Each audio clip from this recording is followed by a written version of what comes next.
आजिका समय समस्तिंको जीवन रे समस्या समस्ते दुख पाउचंती समस्ते कष्ट अनुभव करूचंती आ मनरे भाबुचंती भगवान मते कौन पई एते कष्ट देउछंती भगवान मते कौन पई एते दुख देउछंती मु एमिति कौन भूल करिछि कि जहाद्वारा कि मो जीवन रे खुशी नाही मो जीवन रे सबुबळे दुख सबुबळे अशांति कौन पई मो सहित एमिति होउछि काहेकि मो सहित एमिति होउछि मु कोन कोउठी किछि भूल करिछि कि मो जीवन रे मु किछि भूल करि देइछि कि सेथि पई मो सहित एई बळी अघटन सब घटुछि।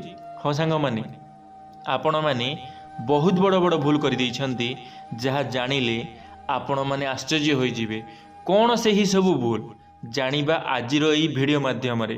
तो सेथि पई वीडियोटी को शेष पर्यंत निश्चित भाव में देखिए। एही सब जिनिस घर पाखरे थिले जीवन रे देखा दिए बहुत समस्या। जदि आपणों घर पाखरे अच्छी तेबे करंतु एही उपाय नहले आपण माने असुविधारे पड़िबे। जीवन अच्छी तेबे समस्या तो निश्चित भाव में रहिबो। समस्तଙ୍କ जीवन रे छोट बड़ समस्या लगी रही थाए।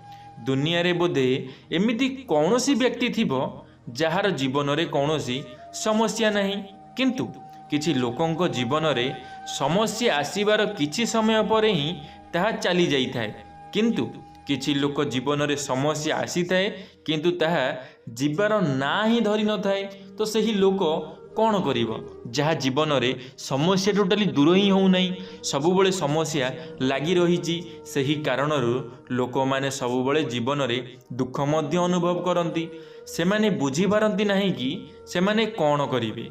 लोकमानंकर जीवन रे भिन्न भिन्न प्रकार समस्या आसी थाए, जेमिति कि स्वास्थ्य समस्या, धनर समस्या, घर सुख शांतिर समस्या, अन्यपटे शत्रु मानंकर डर भली विभिन्न प्रकार समस्या रे से माने घेरी होई रही जाई थांती।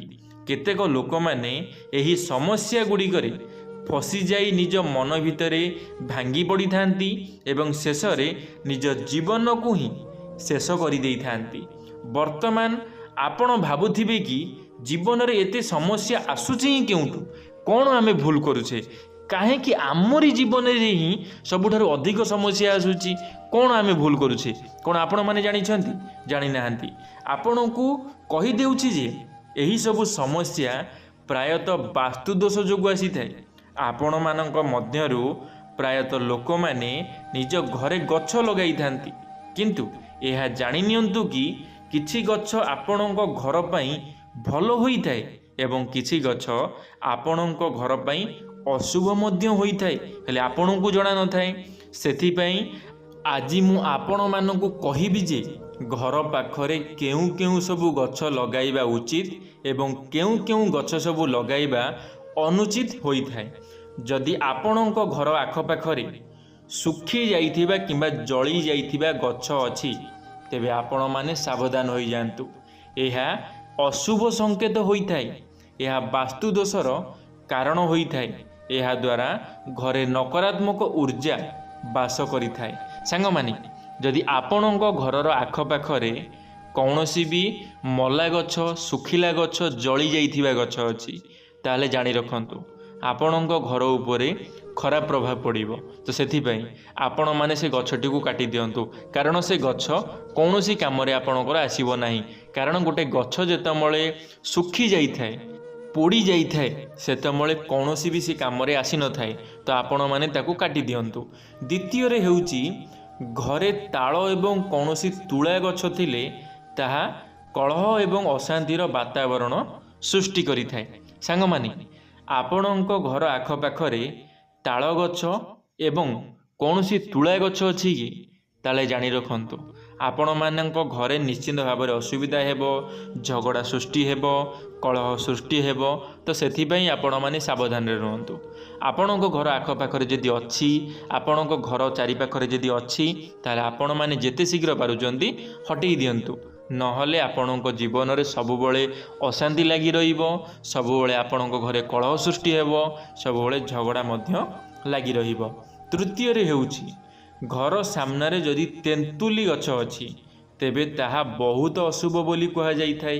मान्यता अनुसारे एथिरे खराब आत्मा बास करि थाए एकथा तो आपण मैंने भल भाव जानिथिबे घरर आखपाखरे घरर चारिदिगरे आपणकर तेंतुली गछ न रहिबा दरकार।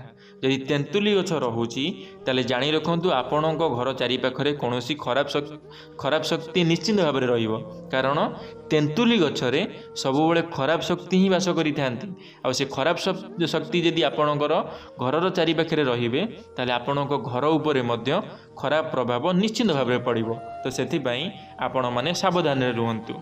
सांग माने चतुर्थ रे हेउची घरर ऐश्वर्य एवं पूर्व दिगरे लंबा गछ रहिबा उचित नुहे। एहा सहित घरर अगणारे मध्य एही गछ लगाइबा उचित नुहे। सांग माने यदि आपणक घरर ऐश्वर्य एवं पूर्व दिगरे कौनसी लंबा गछ अछि जेमिति कि ताଳ गछ हैला कि नड़िया गछ हैला तो ये सब अशुभ संकेत। तो सेथिपाई आपण माने सावधान रुहंतु। केबे भी हेले कौनसी लंबा गछ लगांतु नाही। पंचम रे हेउची घरे कंटा थिबा गछ किंबा क्षीर बाहारुथिबा गछ लगाइबा द्वारा घर उपरे नकारात्मक ऊर्जा प्रभाव पड़ी थाए। सांग माने आपणक घरर चारिपाखरे आपण माने कौनसी कंटा जातीय गछ लगैछंती कि ताले सावधान होई जांतु। आपण मानक घरे निश्चित भाव में कौनसी ना कौनसी असुविधा हेबो, कौनसी ना कौनसी नकारात्मक ऊर्जा रहिबो। तो सेथिपाई आपण माने सदा सर्वदा सावधान रहंतु। एमिति किछि भूल करंतु नाही आपणक सहित किछि खराब हेबो बा आपणक परिवार सहित किछि अमंगल हेबो। तो सबुबले आपण माने सावधान रहंतु। आपण मानकु जहाँ भी मु एबे कहिली केमिति कौन आपण माने उपचार करिवे सेठिकार जदि आपणक पाखरे आगुरु से गछ सब रही तो केमिति आपण माने उपचार करिवे आ आपण माने गछ को हटेया पई चाहू नाहांती ताहाले आपण माने कोन करिवे। जदि आपणक घर सामने किंबा आख पाखरे एही सब गछ प्रथमरु ही अछि तेबे एहार प्रभाव बंचिबा पई आपण घरे तुलसी, अशोक, निम्ब, चंदन, बेल किंबा ओस्त गछ लगांतु। कौन कौन भल भाव में मन रखंतु। प्रथम रे हेउची तुलसी, द्वितीय रे अशोक, तृतीय रे लिंब, चतुर्थ रे चंदन, पंचम रे बेल किंबा ओस्त गछ लगाइले एहा द्वारा वास्तु दोष एवं ग्रह दोष दूर हो जाई थाए। तो आपण मानकु एही सब गछ जहाँ भी मु कहली मन रखिबार अछि आ आपणकु घर चारि पाखरे एही सब गछ लगेबार अछि। यदि आपण माने एही सब गछ लगौछंती ताले धीरे धीरे आपणकर जीवन रे परिवर्तन आसीबो। जहाँ भी अशांति लागि रहिछि धीरे धीरे बदलिबाकु लागिबो। तो सेथिपाई आपण माने दया करी एही सब गछ गुड़िक निज घरर चारि पाखरे लगांतु। आपणकु निश्चित भाव में शुभ फल मिलिबो। धन्यवाद सांग माने भिडियोटी को शेष पर्यंत देखिथिबारु आपण मानकु अशेष अशेष धन्यवाद। आशा करी मोर भिडियो आपण मानकु निश्चित भाव में किछि ना किछि शिखिबा पई मिलिथिबो। जदि किछि शिखिबा पई मिलिथिबो ताहले लाइक टे निश्चित भाव में करिदेबे। कमेंट बॉक्स रे आपण मानकर मतामत रखिबे। यदि आपण माने आम टॉकिंग वर्ल्ड यूट्यूब चैनल रे प्रथम थर पई चैनल टी को सब्सक्राइब निश्चित भाव में करिदेबे। धन्यवाद। जय श्री जगन्नाथ, जय मां सरला, जय श्री कृष्ण।